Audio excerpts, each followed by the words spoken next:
성도 여러분, 그간 잘 지내셨습니까? 오늘 수요 창세기 강해 함께 나누겠습니다. 창세기 45장 1절에서 5절까지만 우리 함께 나누도록 하겠습니다. 지난주에 우리가 같이 봤던 내용이 무엇이었습니까? 요셉이 이제 자기 동생 베냐민 자루 속에 은잔을 집어넣게 하죠. 왜냐하면 베냐민을 애굽에 남게 하기 위한 묘책이었던 것입니다. 이게 성도를 이제 속이는 그런 방식이 되겠지만, 그래도 이 요셉은 이제 그 방법을 생각을 했던 것입니다. 은잔을 베냐민 자루 속에 넣어서 이 은잔을 훔쳐갔다라고 이제 얘기를 하는 거죠. 그리고 베냐민을 애굽의 노예로 삼겠다.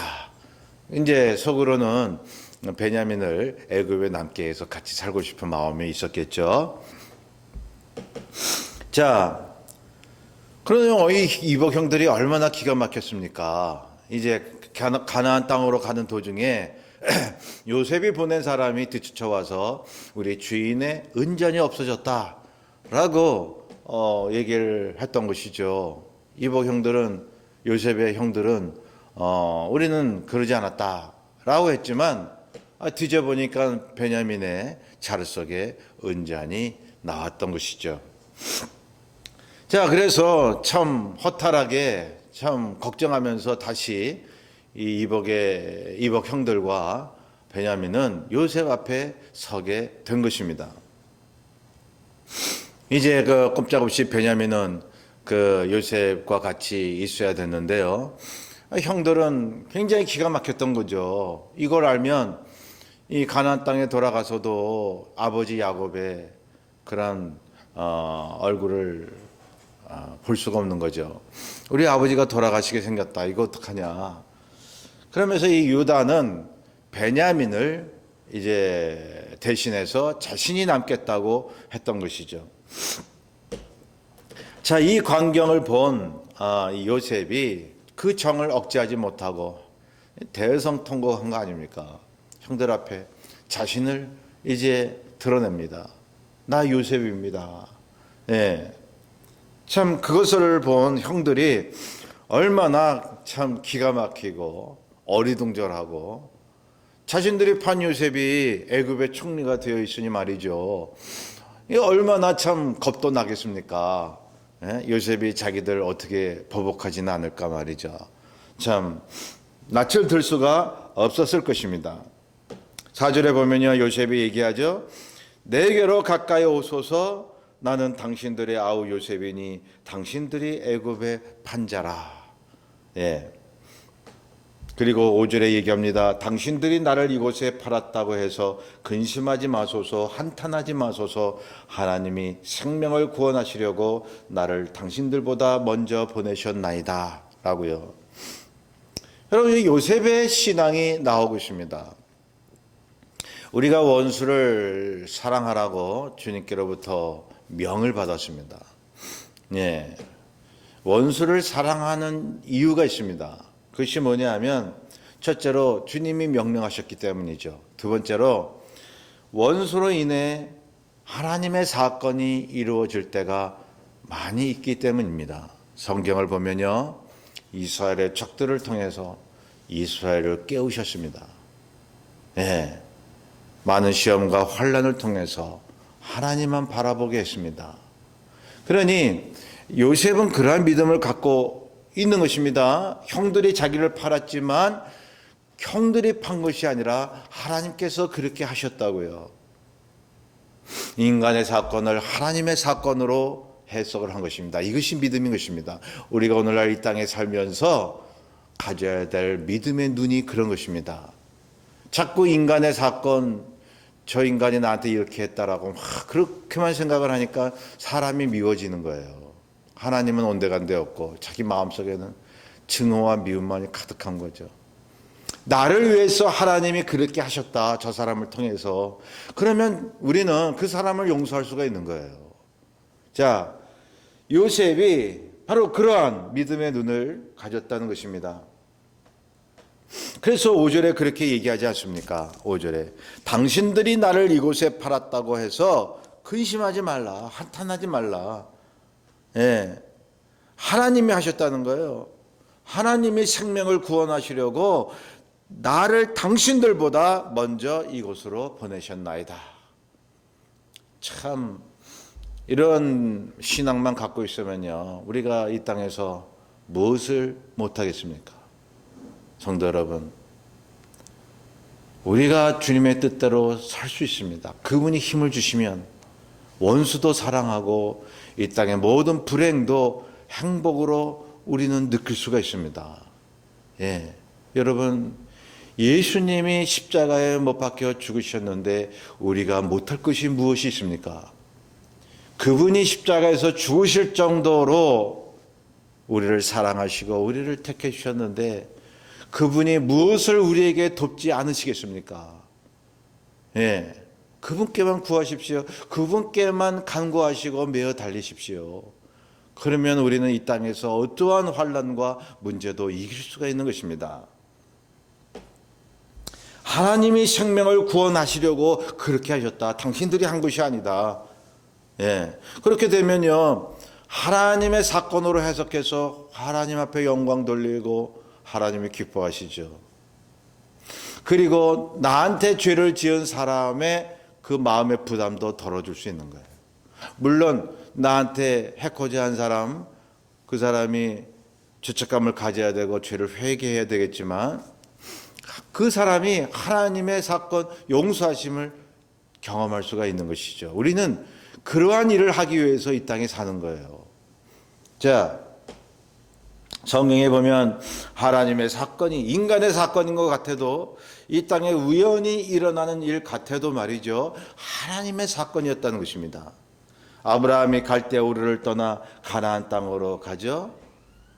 지시한 땅으로 갔는데 왜 기근이 생겨요? 그 기근을 피하기 위해서 애굽 땅으로 갑니다.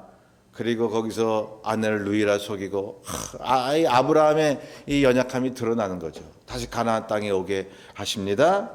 그러한 시련들이 하나님의 사건이었다는 것입니다. 하나님께서 그렇게 이루게 하셨다는 것입니다. 바울도 보세요. 로마 가는 길에 하나님께서 보내시는 그 길에 풍랑이 옵니다. 위험이 닥칩니다. 멜리데의 섬에 또 들어가서 독사에 물립니다. 그 위기 속에도 하나님이 건져주시지 않았습니까? 하나님의 사건이었기 때문입니다. 하나님의 사건인데 하나님께서 보고 계시는 거죠. 책임져 주시는 거죠. 예. 그러니 말이죠, 우연 같지만은 하나님이 허락하신 필연의 사건들이 성경에 나오는 것입니다. 여러분, 우연이라고 생각하지 마세요. 여러분, 우연과 필연이 만나면 하나님을 만나는 것입니다. 성경의 사건이 우리에게 그것을 얘기해 주고 있는 것입니다. 예수 그리스도께서 신성모독했다. 그래서 바리새인들이 예수님을 잡아다 죽일 생각을 하고 사단이 가룟 유다의 마음속에 들어가서 이제 예수님을 팔게 하고, 이렇게 사람의 일, 때로는 마귀의 일, 우연한 사건으로 비춰지지만은 그렇게 해서 예수님이 십자가에 못 박힌 것이 하나님이 하시는 일이었다는 것입니다. 하나님의 사건이었다는 것입니다. 왜요? 여기 요셉이 고백한 것과 같이 하나님이 생명을 구원하시려고요. 하나님의 사건이 나타나는 그 목적이 뭡니까? 우리들의 영혼을 살리시기 위해서 그런 거예요. 여기 본문에 보면 이스라엘 백성들을 기근에서 구원하시려고, 하나님의 백성으로 번성케 하시려고 그렇게 요셉이 팔리움을 당했던 사건이 일어났던 것입니다. 자, 그러므로 우리 개인과 가정의 사건, 하나님의 사건으로 믿으세요. 예, 믿으셔야 됩니다. 그래야 마음이 편해집니다.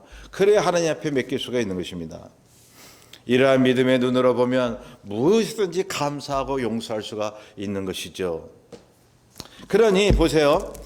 여기 보면 요셉이 자기를 판 형들을 보고 있어도 하나님이 그 형들보다 자기를 먼저 애굽으로 오게 하신 사건으로 보고 있으니 여러분 형들에게 미움이 생기지가 않는 거예요. 하나님이 하셨다는데. 예. 자, 하나님이 요셉을 애굽에 왜 먼저 보내셨다고요? 기근으로부터 피하게 하기 위해서. 예. 또 요셉이 이제 아버지 형들과 함께 있을 때 이제 꾸게 하신 그 꿈을 이루게 하시기 위해서요. 자, 기근으로 왜 야곱과 요셉의 가족을 애굽으로 오게 하셨습니까? 그 뒤에 보면 하나님의 백성을 크고 강대하게 만드시기 위해서요. 그러고 난 다음에 400년 동안 애굽 정부로부터 핍박을 받았죠. 이 히브리 백성, 이스라엘 백성이 말이죠. 왜 그렇게 하셨습니까?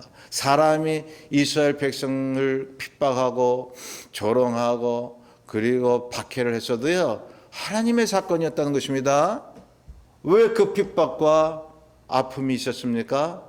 하나님께서 출애굽의 역사를 베풀어 주시려고. 예. 그래서 가나안 땅을 겪게 하셨습니다. 가게 하셨습니다. 근데 그 가나안 땅을 가기 전에 40년 동안 광야 삶을 살게 하셨잖아요. 하나님의 사건이었습니다. 예. 왜 그렇게 하셨을까요? 예.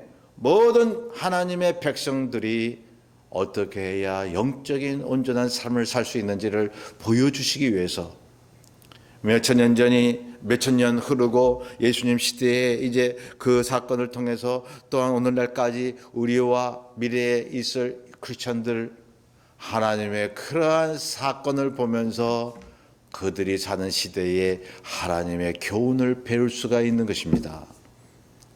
벌써 하나님께서 미래의 모든 하나님의 백성들을 위해서 이 이스라엘 백성들이 출애굽하고 가나안 땅에 가는 사건을 경험하게 하셨다는 것입니다. 성도 여러분, 그러니 이 민족이나 개인이나 말이죠, 하나님이 다 간섭하시는 거예요. 예. 그 목적이 뭐라고요? 우리의 영혼을 살리시기 위해서, 이 땅에서 하나님의 백성으로 온전히 살게 하시기 위해서요. 여러분, 이 믿음으로 굳건히 주님의 그 말씀만 부여잡고 나아가시기를 바랍니다. 예, 하나님은 분명히 살아계신 분입니다. 그 믿음으로 승리하시기를 간절히 소원합니다. 기도하겠습니다. 사랑의 주님, 감사를 드릴 것밖에는 없습니다. 이 추수감사절 시즌에 무엇을 감사해야 되는지 알게 하여 주옵소서. 이 세상에 일어나는 일들, 또한 개인의 일들이 우연 같지만 하나님 보시기에는 필연이라고 말씀했사오니 우연과 필연이 만나는 곳에 하나님을 만나는 믿음의 눈이 저희들에게 있게 하여 주옵소서. 감사하며 예수님의 이름으로 기도하옵나이다. 아멘. 여러분, 이 남은 한 주간 이 추수감사절 이 시즌에 늘 감사하면서 마음의 평안을 누리시기를 간절히 바랍니다. 감사합니다.